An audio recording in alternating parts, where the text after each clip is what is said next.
এই ঘরে কি আপনারা ঘুমান নাকি? এগুলো ঘুমাই।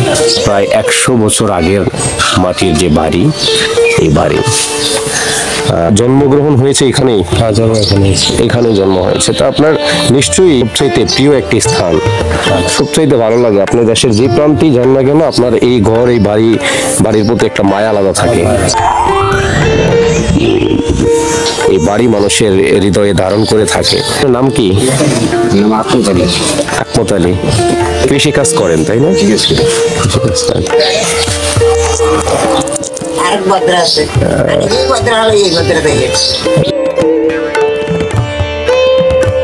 জানালাগুলো, এই জানালাগুলো দিয়ে বাতাস কি যায়?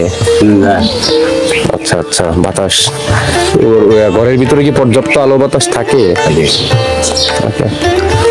আচ্ছা, তো আপনাদের বাড়িটা অনেক সুন্দর। কারো কারো দেখলাম একটা মাটির ঘর, কারো কম বেশি আর কি, কিন্তু আপনার পুরা বাড়িতে যে মাটি, প্রত্যেকটা ঘরই দেখলাম যে মাটির ঘর।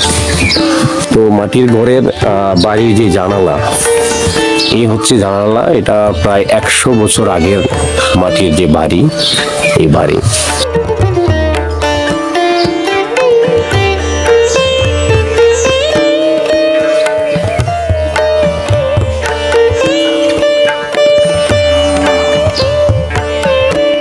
কুমিল্লা জেলার যে মাটির বাড়ি, এই মাটির বাড়িগুলোর এখনো জৌলুস রয়েছে। স্থানীয় মানুষের একটা সময়ে প্রত্যেকটা বাড়িতে বাড়িতে মাটির ঘর রয়েছিল। আজকে কালেক্রমে সভ্যতার যে বিকাশের ফলে কালেক্রমে আজকে এই মাটির বাড়িগুলো বিলুপ্ত হতে যাচ্ছে। বন্ধুরা, আজকে রয়েছে কুমিল্লা জেলার সালমানপুর গ্রামের এই ছোট্ট বাড়িটিতে। আজকে আপনাদেরকে দেখাবো ঘুরে ঘুরে কুমিল্লা জেলার সালমানপুর গ্রামের এই সুন্দর একটি মাটির বাড়ি।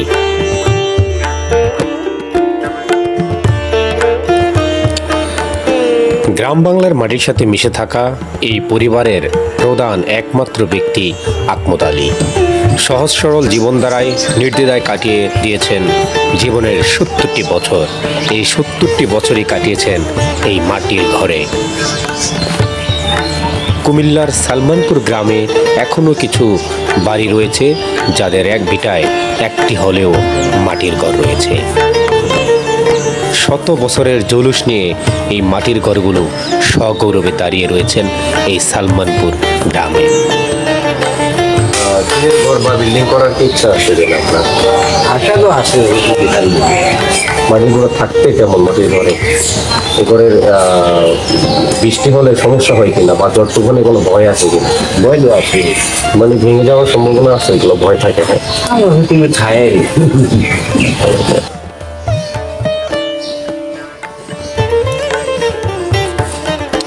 এক সময়ের 100 বছরের ইতিহাস বেরিয়ে আসলো এই বাড়িটি থেকে। খুঁজতে খুঁজতে বাড়িটিতে পেয়ে গেলাম বাংলার ইতিহাসের সাথে জড়িত, বাংলার সভ্যতার সাথে জড়ানো এবং বাংলার ইতিহাসের এবং কৃষ্টি কালচারের সাথে জড়ানো বাংলার যে ডেকি, সে ডেকি। তো যে আপনাদের এই যে বাড়িটা, এই বাড়িটা কি এই ঘরে কি আপনারা ঘুমান নাকি? এগুলো ঘুমাই। এই ঘরে ঘুমান। আপনারা পরিবারের সদস্য যারা আছেন তারা মোটামুটি স্যাটিসফাইড এ বাড়ি নিয়ে, না? শান্তি মতো বসবাস করতেছেন নাকি? কত বছর আগের এই বাড়িগুলো ভাই, মাটির ঘরগুলো? 50। আপনাদের বয়স থেকে আপনারা বড় হওয়ার পরেই দেখছেন যে মাটির ঘর, না? মাটির ঘর। আপনাদের তো প্রধান কাজকাম তো কৃষির উপর নির্ভর করেই আপনারা রয়েছেন। প্রত্যেক কাজ শুরু হয় এই ভিটি থেকেই। একটা মানুষের যে জন্ম থেকে যেই স্মৃতি নিয়ে মানুষ বড় হয়, যেই তাদের জন্ম ভিটা, যে জন্ম হওয়া যে বাড়ি, এই বাড়ি মানুষের হৃদয়ে ধারণ করে থাকে। তো আপনার কি জন্মগ্রহণ হয়েছে এখানেই? হ্যাঁ, জন্ম এখানে। এখানে জন্ম হয়েছে, তা আপনার নিশ্চয়ই এই জন্ম ভিটা আপনার কাছে সবচাইতে প্রিয় একটি স্থান, সবচাইতে ভালো লাগে। আপনার দেশের যে প্রান্তেই যান না কেন, আপনার এই ঘর, এই বাড়ির প্রতি একটা মায়া আলাদা থাকে। আকমত আলীর পরিবারের বাবা দাদারাও কাটিয়েছিলেন এই মাটির তৈরি ছোট্ট সুন্দরী বাংলার দারুণ দৃশ্য আর দৃশ্যপট আঁকা এই মাটির ঘরগুলোতে। কর্মব্যস্ততার সাথে সাথে হাসি খুশির মাধ্যমেই চলে যায় আকমত আলীদের দিন, আকমত আলীদের জীবন।